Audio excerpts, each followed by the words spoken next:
here with Coach Cleveland of the Rica Wildcats. Coach Cleveland, after your first 4 games, the Wildcats are 2-2. Every coach wants to be 4-0 and undefeated at this point, but you lost a lot of players from last year's team.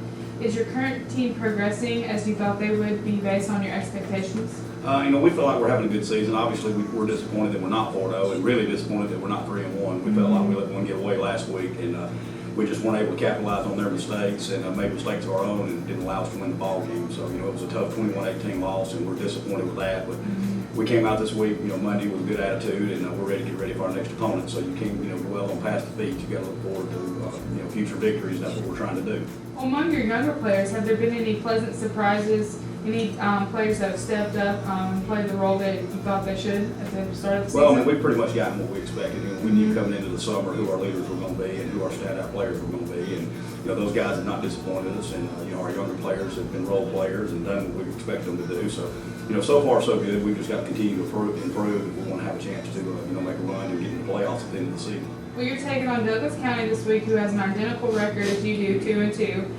As you watch them on film, what is your impression of the Tigers, and is there anything that really jumps out at you? They're extremely quick on defense. They're probably the best defensive team we've seen. And offensively, they don't beat themselves. They try to run right at you, which is, probably good against us because we use our speed to run to the corner, and the teams that have been able to run at us have given us some problems. So we're going to have to really play well to beat Douglas County, and they're very physical on defense, and we're expecting a hard-fought game. And we've been lucky enough to get past them the last 2 years. Last year was on the last second field goal, but they've got a lot of those kids back, and we graduated a lot of those kids. So we know we're going to have our hands full, and they're going to be ready to play. Well, when you watch the film on that team, do you try to consider who they're playing, like the level of talent they're matched against? If you're matched against a strong team like Hiram or Pope, they may make you look bad, maybe worse than you really are. And do you try to consider that? Oh yeah, well, they've got 2 impressive wins. Warner Robins has one of the greatest traditions, in the history of the state. They've got a win against them, and then Chapel Hill, even though they haven't won a ball game, they're probably the best 0-4 team in the state. They're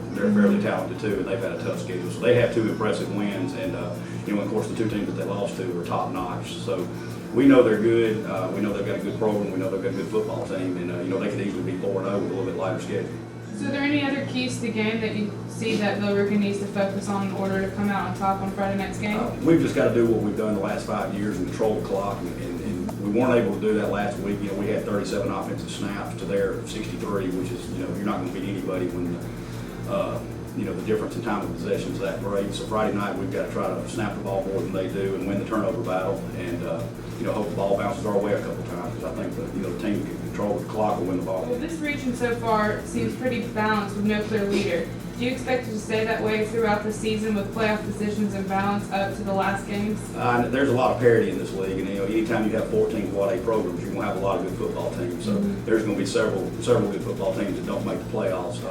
I think whoever the top 4 are, they'll represent our region well, because there's a lot of talent in this region, and it's good solid football. So we're just excited to be a part of it and have a chance to represent our region at the end of the season, if that's the way it works out. Well, we appreciate your time, Coach, and input for the game, and we wish you the best of luck on Friday night. Thank you very much.